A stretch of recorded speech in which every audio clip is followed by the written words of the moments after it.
Assalamualaikum warahmatullahi wabarakatuh. Salam sejahtera, salam Malaysia Madani. Bersama-sama saya pada pagi ini yang berbahagia Datuk Johan Mahmud Marekan, Ketua Setiausaha Perbendaharaan, yang berbahagia Datuk Lokman Hakim Ali, Ketua Setiausaha Kementerian Pertanian dan Keterjaminan Makanan, yang berbahagia Datuk Seri Muhammad Sayuti bin Bakar, Ketua Setiausaha Kementerian Perdagangan Dalam Negeri dan Kos Sara Hidup, Datuk Yatimah Sarjiman, Kementerian Ekonomi, Puan Hajah Nadaria binti Barudin, Timbalan Ketua Perangkawan Jabatan Perangkaan Negara, Jabatan Perangkaan Negara. Bersama kita juga Wabi Timbalan Menteri Pertanian dan Keterjaminan Makanan, Deputi Jemputan, rakan-rakan media, datuk-datuk, tuan-tuan, para hadirin, terutama sekali para wartawan dan pengguna media yang dihormati sekalian. Alhamdulillahirabbil alamin, wassalatu wassalamu ala asyrafil anbiya'i wal mursalin wa ala alihi wa sahbihi ajma'in.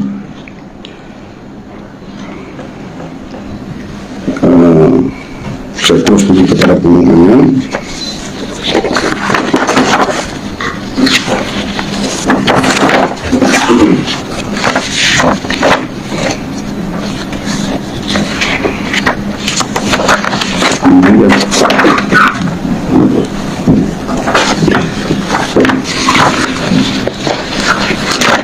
Selaras dengan pendekatan penyasaran semula subsidi secara berfasa, kerajaan telah bersetuju agar subsidi dan kawalan harga bagi ayam sahaja yang akan ditamatkan sepenuhnya bermula 1 November 2023. Subsidi serta kawalan harga bagi telur ayam grade A, B dan C akan diteruskan menggunakan mekanisme sedia ada. Untuk maklumat semua, sejak Februari 2023, kerajaan menanggung RM3.8 bilion untuk subsidi telur dan ayam. Rasional penamatan subsidi secara pukal bagi ayam adalah untuk mengurangkan ketirisan subsidi, di mana pada ketika ini ia turut dinikmati oleh warga asing dan golongan berpendapatan tinggi. Penamatan harga kawalan ayam diambil bagi menyokong kemampanan industri pengeluaran ayam tempatan. Di samping itu, melalui kaedah ini, kerajaan akan turut dapat meningkatkan pelbagai inisiatif sosio-ekonomi dan kebajikan rakyat, termasuk bantuan tunai. Penamatan subsidi ayam ini telah mengambil kira situasi dan tren semasa bekalan serta harga ladang dan kos pengeluaran ayam telah mulai stabil, yang menyumbang kepada harga pasaran semasa kini berada di bawah harga shilling. Dalam hal ini, kerajaan akan memastikan harga jualan bagi ayam yang akan diapungkan terus berada pada kadar yang munasabah. Kerajaan juga akan meluaskan akses kepada bekalan ayam melalui jualan agro madani dan jualan rahmah secara berterusan di seluruh negara bagi memberikan pilihan dan jaminan kepada rakyat untuk mendapatkan bekalan ayam pada harga yang berpatutan dan di bawah harga shilling semasa. Di samping itu, melalui sesi libat urus bersama pemain industri pada 22 Oktober 2023, kerajaan telah mendapatkan komitmen daripada pihak industri supaya harga ayam di ladang yang dikeluarkan tidak akan mencatat kenaikan yang ketara sehingga membebankan pengguna. Dalam hal ini, Kementerian Perdagangan Dalam Negeri dan Kos Sara Hidup akan melaksanakan pemantauan dan penguatkuasaan melalui Akta Kawalan Harga dan Anti Pencatutan 2011 bagi memastikan tiada aktiviti pengambilan untung secara berlebihan dan manipulasi harga oleh peniaga yang tidak bertanggungjawab di peringkat runcit. Kerajaan juga bersedia untuk mendapatkan bekalan tambahan daripada sumber luar jika terdapat kekurangan daripada segi bekalan yang boleh menyebabkan kenaikan harga mendadak. Selain itu, kerajaan akan terus bekerjasama dengan semua pihak bagi memastikan status bekalan dan harga ayam di ladang berada dalam keadaan stabil dan tidak membebankan rakyat, serta tidak berlaku sebarang aktiviti pencatutan di sepanjang rantaian bekalan.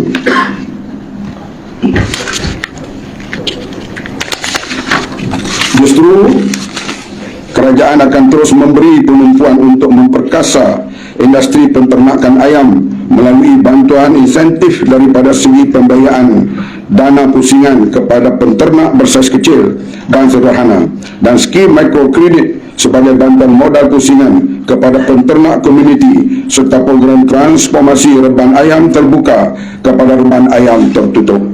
Langkah ini akan memberi peningkatan daripada segi akses bekalan secara terus daripada penternak komuniti kepada pemborong-pemborong di pasaran. Sekian, terima kasih. Semua dah faham? Tak ada soalan? Boleh tanya, selepas ambung harga ayam berapakah harga dijangka meningkat? Kita yakin ianya kita tak boleh dapat agak berapa, tapi ianya dalam keadaan kawal, insyaAllah di bawah harga shilling, insyaAllah. Ada kira berapa ratus akan dinaikkan, dijangka akan dinaikkan? Ada buat tekaan? Pihak kita telah berdialog dengan pihak pembekal. Mereka sendiri mengatakan mereka jual sekarang harga yang agak murah daripada, maka harganya akan start apungkan nanti. Macam gabungan ini akan melibatkan kos kebutuhan ayam seperti di peringkat projek tak? Ya. Pengampungan ini akan melibatkan kos kebutuhan ayam seperti yang dipraktik di peringkat projek. Ayam yang harga potong itu selalunya mereka charge dalam pasaran lah RM1 lebih kurang. Jadi kalau ayam yang tak dipotong, yang disembelih lah, yang tak dipotong, itu harganya adalah harga yang kalau dipotong itu selalunya ada ekstra RM1. Selalunya ada pihak yang mengambil lebih rendah dari itu, ada yang tak ambil, tapi selalunya RM1. So saya ini tak kawan apa monitor tiap-tiap yang bersempatan dengan pengampungan ini. Saya minta pihak KPN memberi penjelasan tentang kawalan. Dari segi kuasaan, kita akan menguasakan di bawah Akta Kawalan Raja dan juga akti pembentukan, dan sekiranya ada pelakuan-pelakuan yang melanggar di bawah akta tersebut, kita akan ambil tindakan lah. Dan sekiranya perlu juga, kerajaan boleh melaksanakan langkah-langkah intervensi yang ditunjukkan di bawah akta tersebut bagi memastikan harga ayam ini tidaklah dijual pada harga yang akan membebankan rakyat. Itu di bawah akta tersebut menunjukkan langkah-langkah intervensi yang boleh dilaksanakan oleh kerajaan. Betul. Kenapa subsidi dan harga kawan telur masih diteruskan? Kalau tarik subsidi itu, harga telur dijangka lah akan naik lebih kurang 10 sen. Maka akan berlaku bila dia membeli telur, selalunya dia tak beli cemili, selalunya sepapan, dan akan lebih kurang RM3 buat masa ini. Tapi pihak penternak dan sebagainya menjamin bahawa mereka juga akan berusaha untuk mencukupkan telur pada masa yang akan datang. Kita melihat pada keadaan, dan kerajaan akan membuat pengumuman dari masa ke semasa. Apakah intervensi yang disediakan oleh KPKM untuk pengampungan harga ayam? Kalau berlaku, saya kata tidak berlaku kenaikan harga mendadak, tapi kita membuat intervensi yang begitu banyak. Di antaranya, kalau di bawah kementerian kami, FAMA, LKM, Satuan Peladang, dan KPDNK paling banyak, iaitu Jualan Rahmah, yang ada lebih daripada 3,000 tempat, dan mereka sekarang di seluruh negeri, daripada kementerian minta sambung sikit Kementerian KPDNK ni yang jualan rahmah mereka begitu banyak sekali. Sebagai langkah intervensi kepada pengakuan harga ayam ini, dekat KPDN kita telah merancang untuk melaksanakan lebih 3,600 pusingan ataupun jualan melibatkan ke seluruh negara. So, untuk bulan November dan juga Disember, dan kebiasaan pada bulan Rahmah ini semua orang sudah maklum bahawa kita akan menjual harga-harga barang yang keperluan utama rakyat ini pada kadar lebih rendah 10 hingga 30% daripada harga pasaran. Ini akan sedikit sebanyak membantu untuk meringankan beban kepada pengguna atau rakyat di luar sana. Okey. Jadi pada subsidi itu sebenarnya 4% kilo tak yang saya kan. Mungkin Datuk Seri boleh bagi satu penerangan yang ringkas sikit supaya pengguna dapat faham lepas dari segi tak urus dengan industri itu, berapa harga yang mereka mungkin setuju lepas ada subsidi. Harga shilling diletakkan dulu tahun Februari 2022, dan sekarang ini purata harga ayam dijual oleh pengguna utama ini berada di paras yang jauh lebih rendah. Oleh itu, kalau berlaku pengapungan, kita berkeyakinan harganya tidak naik mendadak, dia akan stabil. Kalau naik mendadak, kita akan tanya kenapa. Sebab bekalannya cukup. Yang sebelumnya mendadak bila bekalan tidak cukup. Sekarang pihak pembekal menjamin bahawa pembekalnya cukup, dan kalau berlaku keruncingan tak cukup, kita dah standby untuk bawa daripada luar dengan segera.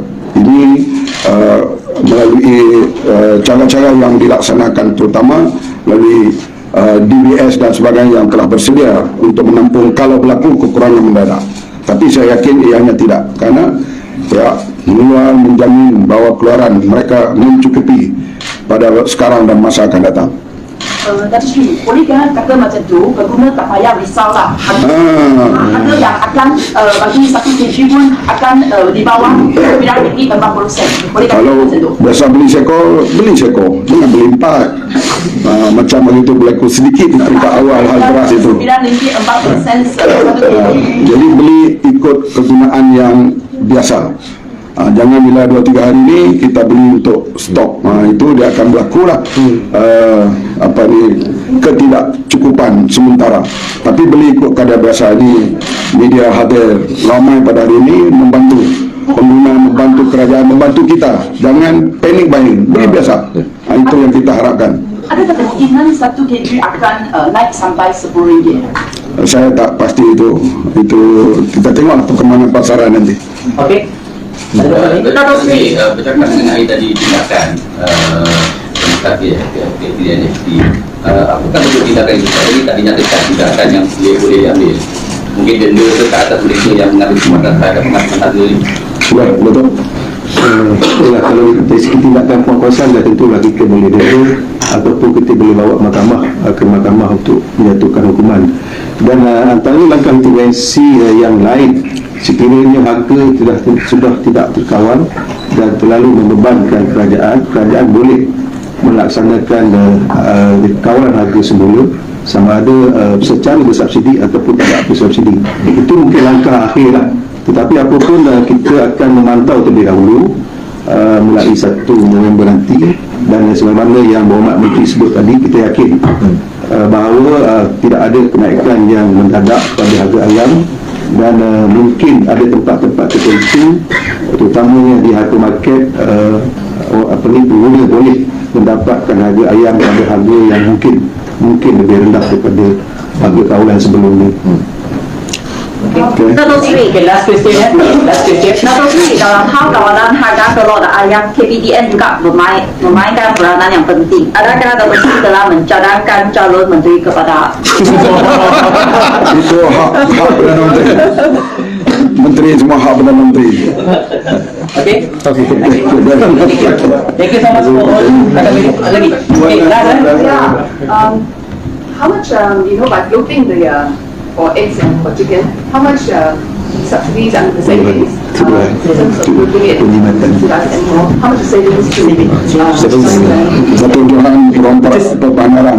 But just to clarify, as what my Minister has mentioned, the eggs are continuing in terms of the existing subsidy, the 10 cents per egg. The one that's being floated is for chickens. So the subsidy for chickens is in the order of 100 million per month. That's in the yes. So that will be come out in That's an order of magnitude, yes. And in the long-term plan, because if you continue to import goes high and ringgit is low, what sort of a long-term plan towards food security, given that chicken is also... I think Minister has already answered. Actually, chicken, we are self-sufficient. It's only what Minister mentioned, only if there's an event that there is some shortage, then we need the government. But actually, chicken, there's no issue. Right? Okay, thank you so much.